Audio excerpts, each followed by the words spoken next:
I'm here at St. Stephen's Catholic Church in Portland, Oregon, and today is the 5th day in our novena to St. Joan of Arc, La Pucelle, the Maid of Orleans, the Apostle of the Kingship of Christ.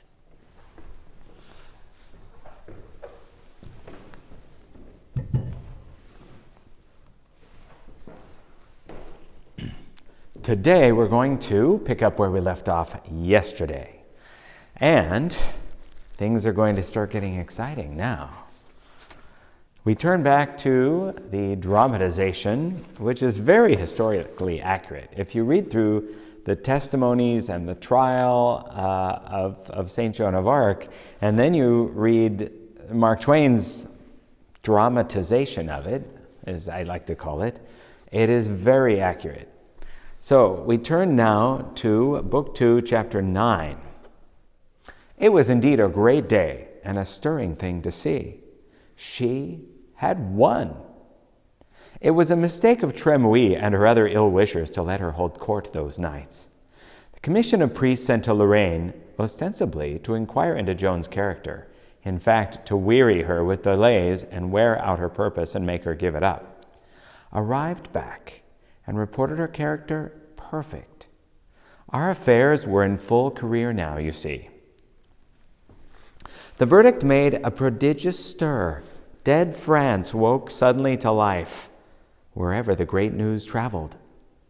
Whereas before the spiritless and cowed people hung their heads and slunk away if one mentioned war to them, now they came clamoring to be enlisted under the banner of the Maid of Vaucouleurs, and the roaring of war songs and the thundering of the drums filled all the air. I remembered now what she had said that time there in our village when I proved by facts and statistics that France's case was hopeless, and nothing could ever rouse the people from their lethargy. And she said, "They will hear the drums, and they will answer. They will march." It has been said that misfortunes never come one at a time, but in a body. In our case, it was the same with good luck. Having got a start, it came flooding in, tide after tide. Our next wave of it was this sort. There had been grave doubts among the priests as to whether the church ought to permit a female soldier to dress like a man. But now came a verdict on that head. Two of the greatest scholars and theologians of the time, one of them had been Chancellor of the University of Paris, rendered it. They decided that since Joan, quote, must do the work of a man and a soldier, it is just and legitimate that her apparel should conform to the situation, unquote. It was a great point gained, the Church's authority to dress as a man. Oh yes, wave on wave the good luck came sweeping in. Never mind about the smaller waves. Let us come to the largest one of all, the wave that swept us small fry quite off our feet and almost drowned us with joy. The day of the great verdict. Couriers had been dispatched to the king with it, and on the next morning, bright and early, the clear notes of a bugle came floating to us on the crisp air, and we pricked up our ears and began to count them. 1, 2, 3. Pause. 1, 2. Pause. 1, 2, 3 again. And out we skipped and went flying, for that formula was used only when the king's herald at arms would deliver a proclamation to the people. As we hurried along, people came racing out of every street and house and alley, men, women, and children, all flushed, excited, and throwing lacking articles of clothing on as they ran. Still, those clear notes pealed out, and still the rush of people increased, till the whole town was abroad and streaming along the principal street. At last, we reached the square, which was now packed with citizens, and there, high on the pedestal of the great cross, we saw the herald in his brilliant costume and his servitors with him.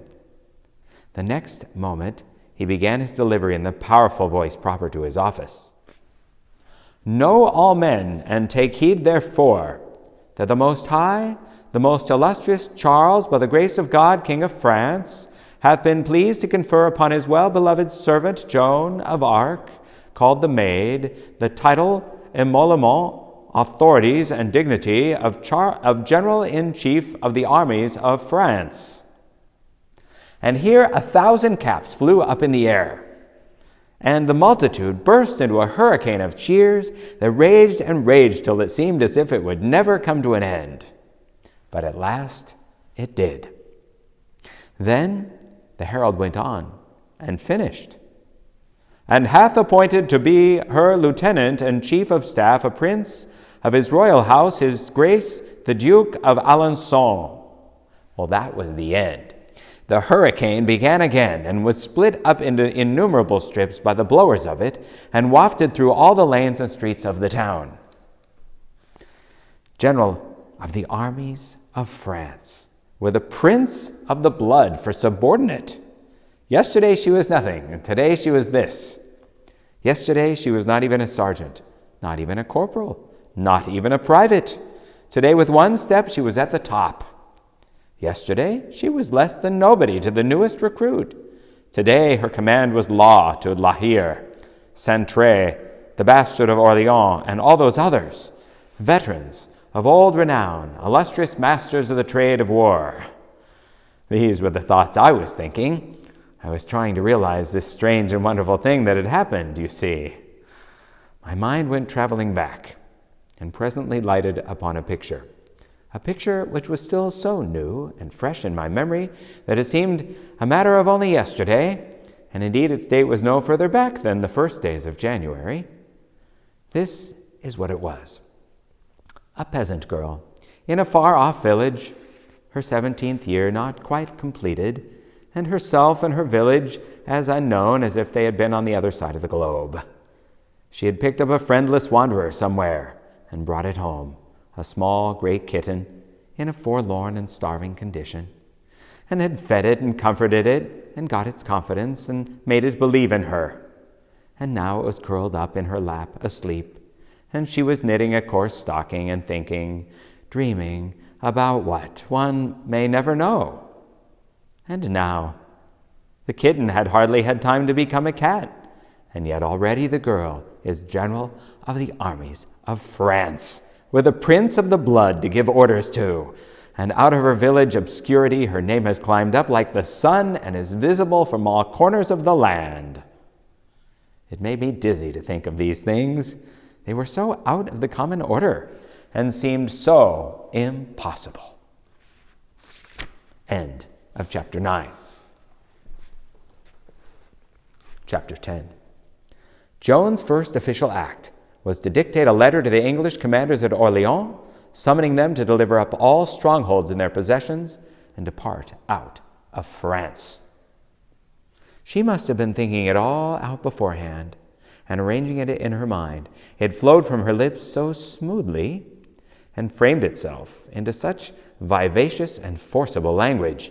Still, it might not have been so. She always had a quick mind and a capable tongue, and her faculties were constantly developing in these latter weeks.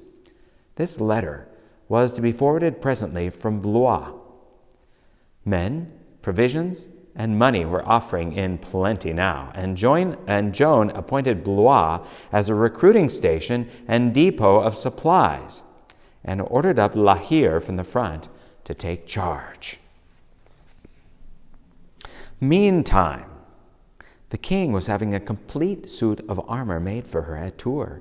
It was of the finest steel, heavily plated with silver, richly ornamented with engraved designs, and polished like a mirror.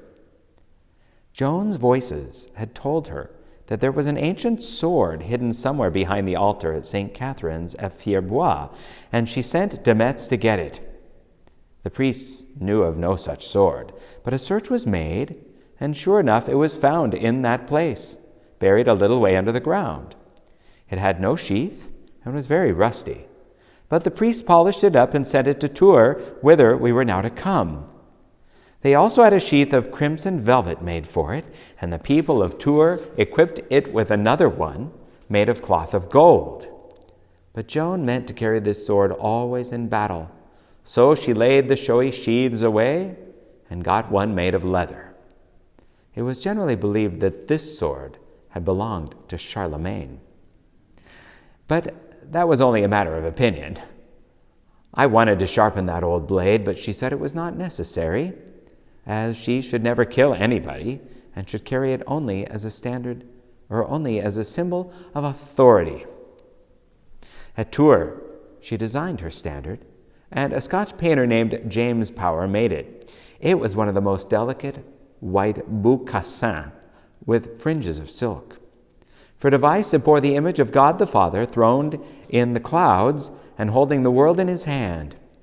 2 angels knelt at his feet, presenting lilies. Inscription, Jesus and Maria, on the verse, and on the reverse, the crown of France, supported by 2 angels.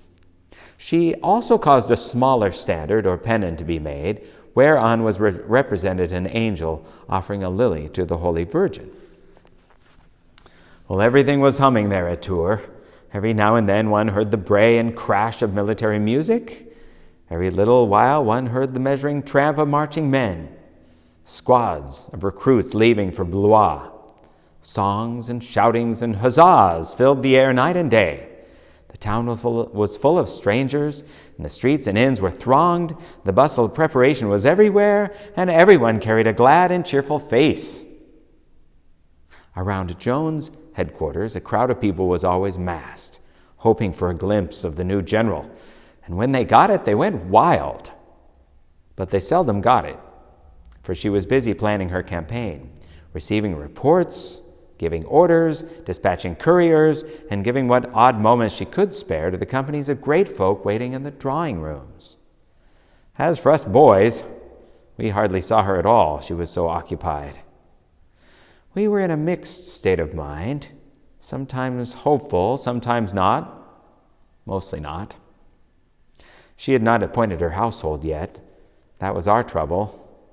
We knew she was being overrun with applications for places in it, and that these applications were backed by great names and weighty influence, whereas we had nothing of the sort to recommend us. She could fill her humblest places with titled folk whose relationships would be a bulwark for her and a valuable support at all times. In these circumstances, what policy allow her to consider us? We were not as cheerful as the rest of the town, but were inclined to be depressed and worried. Sometimes we discussed our slim chances and gave them as good an appearance as we could. But the very mention of the subject was anguish to the paladin, for whereas we had some little hope, he had none at all. As a rule, Noël Ranguesson was quite willing to let the dismal matter alone, but not when the paladin was present. Or once we were talking the thing over when Noël said, "Cheer up, paladin. I had a dream last night, and you were the only one among us that got an appointment. It wasn't a high one, but it was an appointment anyway. Some kind of a lackey or body servant or something of that kind." The paladin roused up. The paladin roused up and looked almost cheerful, for he was a believer in dreams, and in anything and everything of a superstitious sort, in fact. He said with a rising hopefulness, "I wish it might come true. Do you think it will come true?" "Certainly. I might almost say I know it will, for my dreams hardly ever fail. Noël, I could hug you if that dream could come true.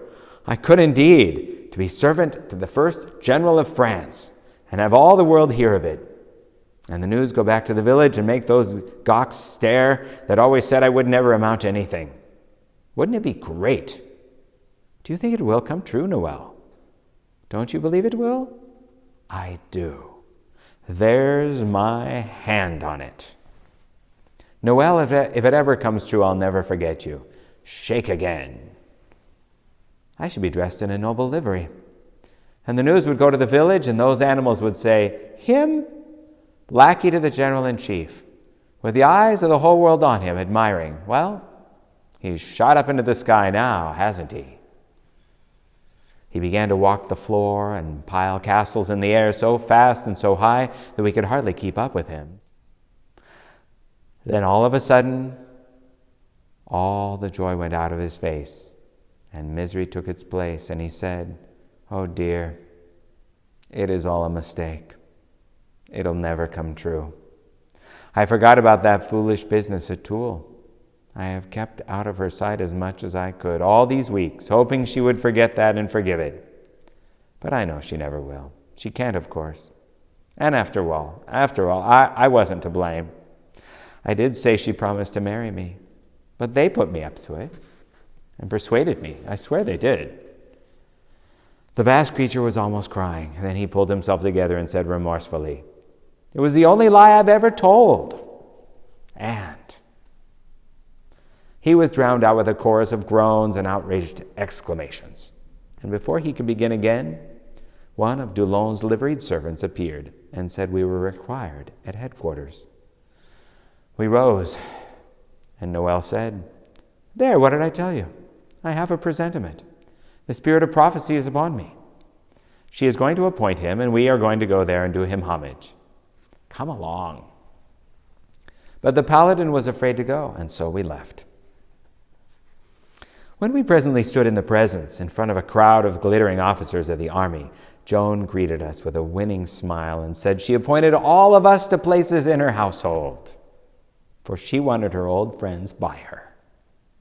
It was a beautiful surprise to have ourselves honored like this, when she could have had people of birth and consequence instead.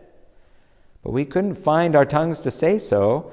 She was become so great and so high above us now. One at a time we stepped forward, and each received his warrant from the hand of our chief, Dolon.